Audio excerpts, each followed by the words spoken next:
Georges Paul-Langevin démissionne du gouvernement. La ministre des Outre-mer ne fait plus partie du gouvernement de Manuel Valls. Un départ pour des raisons personnelles qui a surpris en France, mais aussi en Guyane. Nous ferons le point avec les réactions des élus. À Cayenne, l'école de Zéphyr restera fermée cette année encore une fois. Les parents ont rencontré ce matin la maire de Cayenne pour faire le point sur les conditions d'accueil de l'école provisoire située sur la route de Montabo. Et puis, c'est une préoccupation importante pour la rentrée, trouver une place en crèche pour vos petits bambins. 300 personnes sont sur liste d'attente. Évidemment, les places sont chères. Bonsoir à tous. Ce n'était pas attendu de sitôt. Après plus de 4 ans passés au sein du gouvernement, dont Emmanuel Macron a démissionné ce matin du gouvernement. Georges Paul-Langevin également. Démission inattendue pour la ministre de l'Outre-mer. Une démission qui a surpris la classe politique. Ce matin, la ministre venait d'effectuer sa conférence de presse de rentrée. Vous voyez ce reportage à Paris d'Éric Dupuis. Mon quartier, les gens qui m'avaient fait...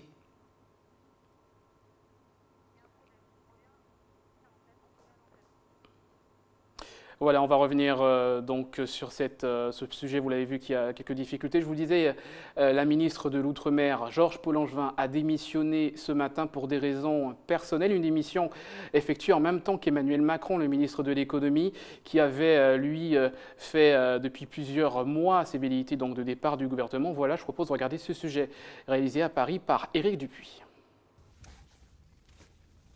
Ce n'était pas attendu de sitôt. Après plus de 4 ans passés au sein du gouvernement, dont 2 au ministère de l'Outre-mer, Georges Paul-Langevin démissionne.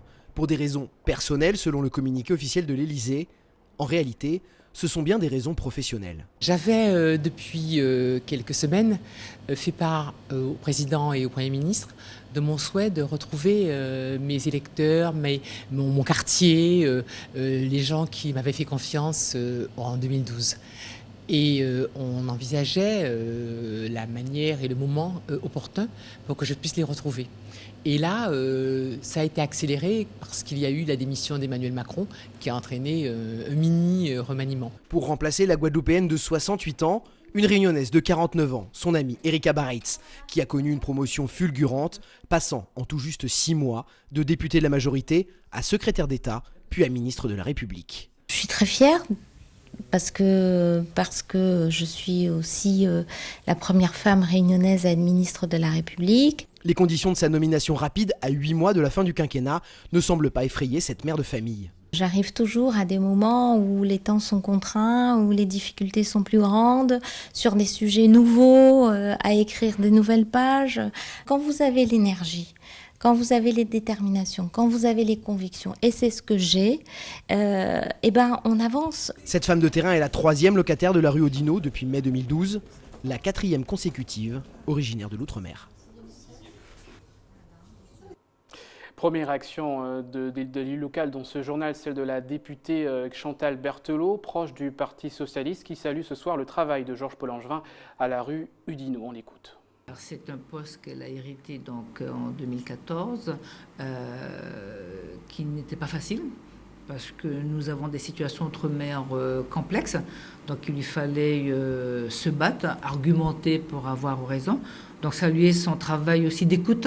La ministre Georges Paul-Langevin est venue plusieurs fois en Guyane, elle a pu aller dans tous les outre-mer, mais en Guyane, elle a été très sensible à tout ce qui est restauration scolaire, aux populations autochtones. Donc je crois qu'on a eu une ministre qui a su être à l'écoute et qui a défendu autant qu'elle le pouvait les outre-mer. Donc moi, elle ne voulait pas, des raisons personnelles, quitter la fonction de ministre. Et puis, dans un communiqué, se rapprocher de ses électeurs de sa circonscription dans le 20e arrondissement de Paris. Donc je crois que ce sont des raisons les plus valables et les plus acceptables qui sont.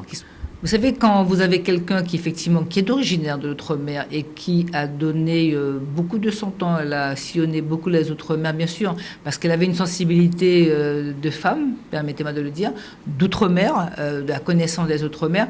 Donc elle ne mâchait pas ses mots pour dire un certain nombre de choses à certains de ses collègues. Oui, nous perdons quelqu'un qui a su nous défendre et qui, sur le budget 2017 que nous allons voter, a aussi plaidé très fortement la cause pour que les Outre-mer ne soient pas doublement pénalisés dans le budget 2017. Autre réaction ce soir, celle d'Antoine Karam, sénateur de Guyane, qui est notre invité ce soir. Bonsoir. Bonsoir. Et merci d'avoir accepté notre invitation. On vient de le voir, donc Georges Paul-Langevin, ministre des Outre-mer, a démissionné aujourd'hui.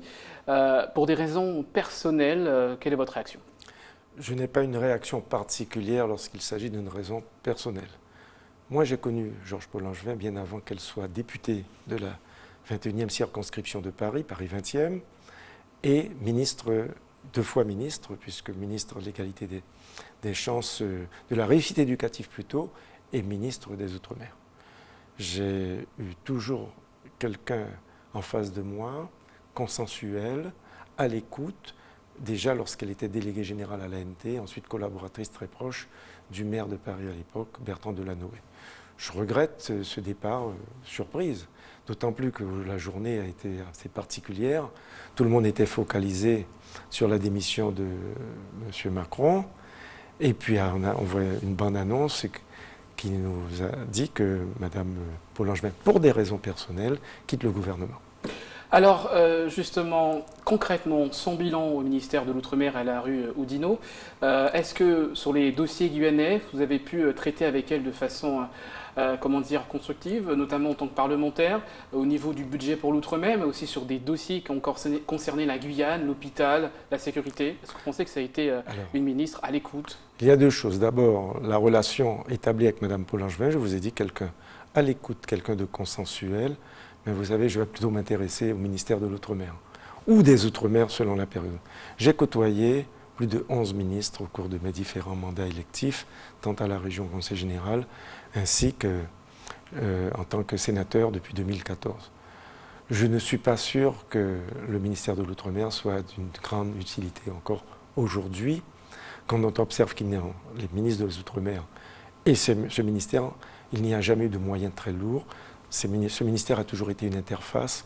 Ce sont les ministères régaliens qui dominent, et particulièrement le ministre des Finances. Nous sommes au cœur d'un débat sur le pacte d'avenir, malgré la volonté déterminée de la ministre et de ses collaborateurs pour que le dossier du pacte d'avenir soit finalisé. Tout le monde sait que c'est Bercy qui est à la commande, c'est-à-dire les finances. Alors vous n'attendez rien ce soir de la nouvelle ministre des Outre-mer qui prendra ses fonctions demain? Non, je la connais aussi très bien, mais vous savez, il reste 8 mois. La Guyane a eu des problèmes bien avant l'arrivée de ses ministres. Il y en aura d'autres encore. Ce qu'il faut, c'est que nous, ici, on soit d'accord entre nous pour imposer nos règles et discuter avec les gouvernements, quels qu'ils soient. Parce que la Guyane a ses problèmes, et vous l'avez signalé, que ça a des problèmes d'insécurité, les problèmes de la migration spontanée, de ce qu'on appelle les demandeurs d'asile depuis quelques mois, qui perturbent l'équilibre sociétal de la Guyane aujourd'hui, la question de la santé publique, de l'hôpital, la question du développement économique, de la construction de ce pays. Notre préoccupation première, c'est de trouver les voies et moyens pour réussir le pari de la construction de notre pays. Alors, selon vous, effectivement, ce ministère ne sert plus à grand-chose, mais il y a quand même un fait, c'est que le budget de l'Outre-mer est défendu par ce ministère. Oui. Est-ce que sur les années précédentes, vous avez aperçu une amélioration, une augmentation de ce budget? Alors, il y a toujours une amélioration, mais tout ça reste à la marge par rapport à nos besoins, à nos moyens. Vous savez, le pacte d'avenir, il avait été annoncé 3 milliards d'euros. Ensuite, on est descendu à 1 milliard d'euros. Chichement, nous aurons peut-être 500 millions d'euros sur une période bien déterminée. En fait, nous, on a des besoins croissants, avec une démographie galopante, une population qui double tous les 20 ans. Il faut construire des équipements structurants, des équipements scolaires, il faut accueillir des enfants, il faut construire des hôpitaux sur notre territoire, aménager notre territoire. Moi, j'aurais préféré qu'on ait des relations directes avec les ministères. Le ministère de l'Intérieur pour la question d'insécurité, pour la construction de ce commissariat de police, le ministère de la Justice pour la construction d'un vrai... Alors ce ministère de l'Outre-mer, historiquement parlant, il découle du ministère des colonies. Hein. Voilà, alors pour moi, c'est ce qu'on appelle le résiduel de la colonisation. Le résiduel de la colonisation. On a maintenu ce ministère depuis 1946, depuis les lois de départementalisation, pour qu'il soit un ministère en interface. Mais quand vous n'avez pas les moyens de votre politique, vous ne pouvez que réclamer. Est-ce qu'on arrive à écouter dans les gouvernements, quels qu'ils soient, de droite ou de gauche, au cours de ces 50 dernières années, a-t-on vraiment pris en compte les gouvernements, fait des promesses? On en reste là. Alors, ministère des colonies, mais aujourd'hui ministère des Outre-mer, et son rôle, effectivement, c'est de faire l'interface entre les autres ministères sur les spécificités des départements et des régions d'Outre-mer, dont la Guyane. Et vous pensez que, par exemple, Georges Paul-Langevin n'a pas su faire part de nos spécificités et de nos réalités? Je n'ai pas dit ça. Mme Paul Langevin, comme les autres ministres qui ont précédé et celle qui va succéder à Mme Paul Langevin, ils ont de la bonne volonté. Ce sont des gens qui sont issus de l'outre-mer, connaissent nos problématiques, mais sommes-nous entendus. Vous savez, quand on vote le budget de l'outre-mer au Sénat ou à l'Assemblée nationale, il y a 15 personnes dans l'hémicycle. Lorsque vous faites un rapport sur la situation de notre territoire, vous posez des questions écrites ou des questions orales, vous savez que ça n'intéresse pas grand monde. Ils ont leurs préoccupations, nous avons les nôtres. À nous de défendre. Pour moi, notre rôle et notre mission est de nous faire entendre. Nous avons besoin d'être entendus. Il faut continuer à batailler, à se battre sur tous les domaines. Nous sommes en retard de développement, alors que nous disons que nous sommes le fleuron de l'Europe, nous sommes l'Europe en Amérique du Sud, tout ça, ça fait rire la terre entière. Pourquoi? Parce que nous sommes d'abord le Sud, avec nos difficultés premières et qu'il faut affronter au quotidien. Merci beaucoup. C'est moi qui vous remercie. Excusez-moi, sénateur de Guyane, d'avoir réagi ce soir avec nous sur la démission de Georges Paul Langevin du gouvernement de Manuel Valls. Dans le reste de l'actualité, cette rencontre entre des parents d'élèves et la municipalité de Cayenne, concernée par la fermeture de l'école de Zéphyr depuis plusieurs années, depuis l'année dernière. Dans quelques jours, les élèves retrouveront une école provisoire située de l'autre côté de la route de Montabo. Vous voyez ce reportage d'Elsa González. Attention, école. Ce panneau semble usé et abîmé, comme ces locaux du groupe scolaire Mariette Bernude. Les travaux doivent être engagés afin de remettre aux normes sécuritaires les bâtiments. Initialement prévu début juillet, le chantier n'a toujours pas commencé. Le démarrage des travaux était prévu initialement en début du mois de juillet. Et pour des questions d'arrêté ministériel, nous avons reçu très tard ces documents. Et aussi pour des problèmes techniques liés au bureau de contrôle qui a fait remonter des observations. Donc nous avons demandé aux entreprises de revoir leur marché. Et donc jeudi 1er, il y aura une réunion avec l'ensemble des entreprises de cette opération. À partir de cette réunion, nous allons informer les parents de la date précise du début de ces travaux. Donc ce sont des travaux qui sont prévus sur une période de 10 mois. La livraison de la nouvelle école est prévue pour septembre 2017. En attendant, le groupe scolaire a déménagé au stade Raymond Cresson. Les parents, inquiets de faire cette rentrée 2016 dans une dizaine de préfabriqués, ont sollicité les services de la mairie. Donc les parents ont tenu à nous rencontrer, ville de Cayenne, par rapport à la prochaine rentrée de jeudi. Donc ils souhaitaient être rassurés sur la sécurité aux abords de l'établissement, faire un point sur l'état sanitaire du sable et aussi être informés de l'avancement des travaux de l'école Zéphyr. Donc nous avons répondu à leur inquiétude. Nous allons prendre toutes les dispositions pour pouvoir mettre en place les barrières de sécurité aux abords de l'école et nous avons planifié des réunions mensuelles sur l'avancement des travaux qui se tiendront bientôt. Des aménagements jugés nécessaires pour la sécurité des enfants. Même si un passage piéton et 2 dodanes ont été mis en place, le passage de véhicules y reste fréquent. La ville de Kourou doit également faire face au même type de problème. L'école Sabas est elle aussi fermée pour des raisons de sécurité. Et là aussi, une école provisoire a vu le jour pour accueillir les 450 élèves dès la semaine prochaine. L'ancienne école devrait être détruite. Voyez ce reportage.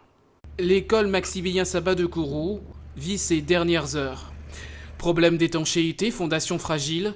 Le 20 mai dernier, la commission d'hygiène et sécurité a tranché. L'établissement n'est pas apte à recevoir ses élèves en toute sécurité. Vous voyez, regardez le bas. Vous voyez, ça part. Et lorsqu'il pleut, la toiture, ça coule énormément. Ça tombe sous les cahiers des enfants. Et les fils électriques aussi également, qui fait sauter de temps en temps le transfo. Les murs de l'école sont en plâtre. Les matériaux de construction utilisés n'étaient pas prévus pour durer 26 ans.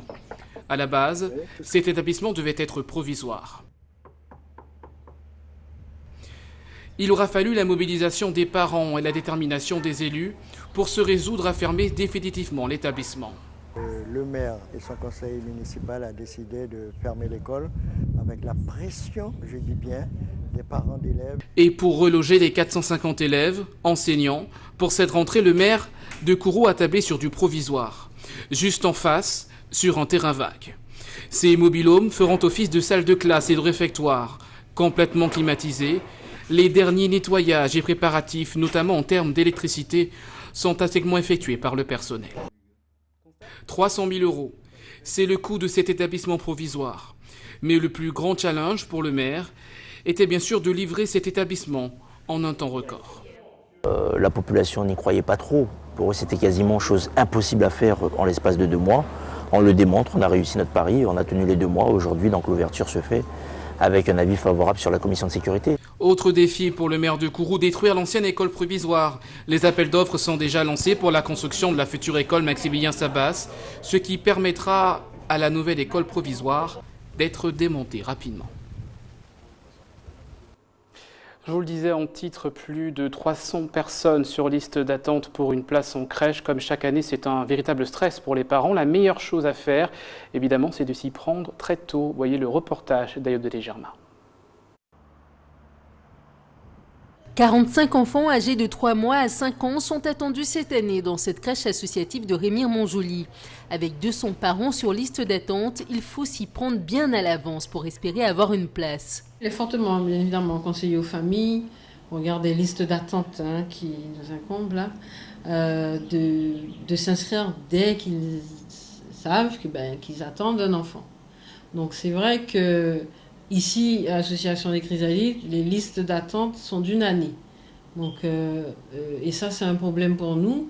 Le temps pour un parent de trouver une place en structure d'accueil, l'enfant a déjà bien 12 mois. Scénario courant sur le territoire du centre littoral. À Cayenne, par exemple, on dénombre 379 demandes de place en crèche sur liste d'attente. Pour les parents qui n'ont pas réussi à inscrire leur enfant, il existe le RAM, sorte d'agence de rencontre avec les assistantes maternelles qui travaillent à leur compte. Je leur fournis une liste d'assistantes maternelles que nous a remis la PMI de la collectivité territoriale et ça leur permet de trouver une assistante maternelle. Donc je les renseigne aussi sur tout ce qui est contrat de travail, droits et devoirs de l'employeur et vice-versa. J'aide aussi les assistantes maternelles dans leurs droits et devoirs. Les parents sont dirigés vers des structures comme cette société d'aide à la personne. Créée il y a 5 ans avec une quinzaine d'encadrants, ils interviennent en complément et parfois même en substitution à la garde en crèche.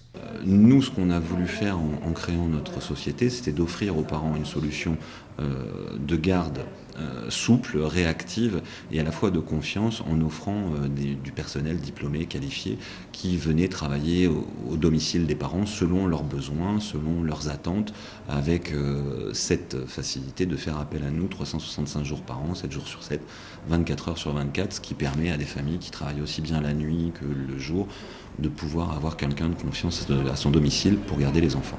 L'une des déclinaisons de cette garde à la maison est la garde partagée. Pour cette maman, c'est une solution fiable. Mes enfants sont pris en charge tous les jours, de 16h à ce que je rentre. Donc depuis l'école, ils sont ramenés ici. Et puis c'est sérieux. C'est sérieux, c'est pas fantaisiste, les nanas sont bien, elles s'occupent bien des enfants, elles sont à l'heure, ponctuelles. Pour pallier le manque de place, il faudrait une dizaine de crèches supplémentaires dans la commune de Cayenne. Mais dans l'immédiat, seul un projet de construction est en cours.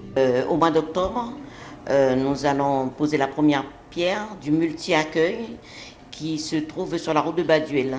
Et ensuite, il y a quand même prévu un espace pour les enfants un peu plus âgés, de 15, 16, 17 ans. Cet établissement de 150 places devrait sortir de terre pour la prochaine année scolaire.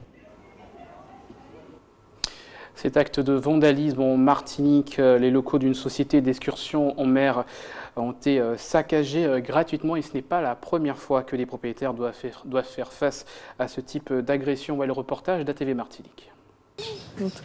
Table renversée, murs dégradés, le retour est amer sur l'îlet Thierry pour les gérants de la société Label Créole. Après une semaine d'inactivité, ils retrouvent le lieu d'accueil des visiteurs vandalisé. Ce week-end, en venant sur les lieux, nous avons constaté ce qui s'est passé. Vous voyez de vous-même, les bancs, les tables, la rambarde, la protection, tout est cassé. C'est vrai que ce n'est pas la première fois que cela se fait, mais on s'est dit trop, c'est trop. Une situation qui se répète maintenant depuis plusieurs années, toujours à la même période, celle des grandes vacances.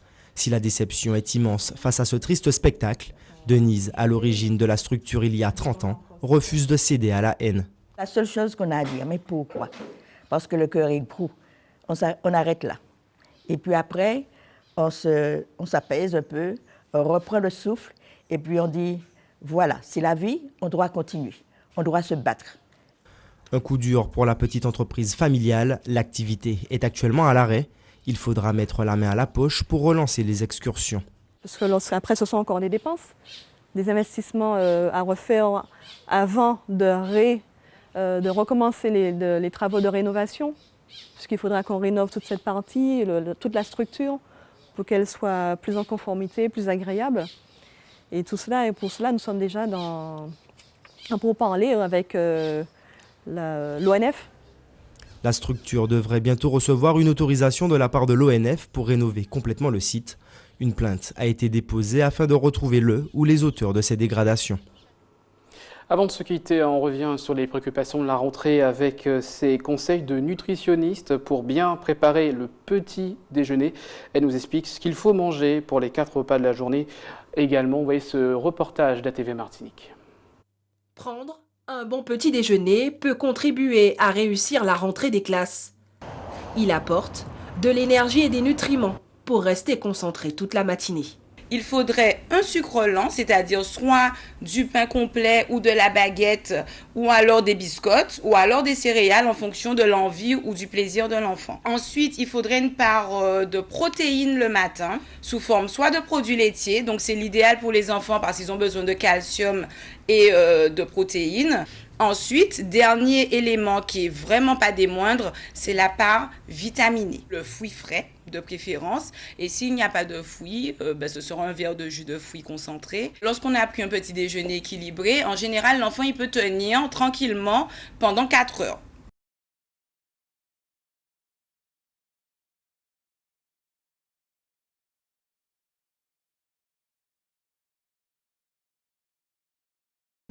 Donc l'enfant va mieux gérer le stress, il aura des vitamines. Le goûter a également une place importante dans l'alimentation. Le goûter pour l'enfant d'âge scolaire est nécessaire, d'accord? Sachant que là, je parle d'un repas qui a été pris entre 11h30 et midi et demi. Après, il faut faire la différence entre goûter plaisir et goûter santé. Ça peut être du gâteau au chocolat, ça peut être des biscuits, et donc ça peut être du pain et du fromage, ça peut être un yaourt et un fruit, parce que là, réellement, sur 100% de l'aliment, le corps utilisera 80 voire 90%.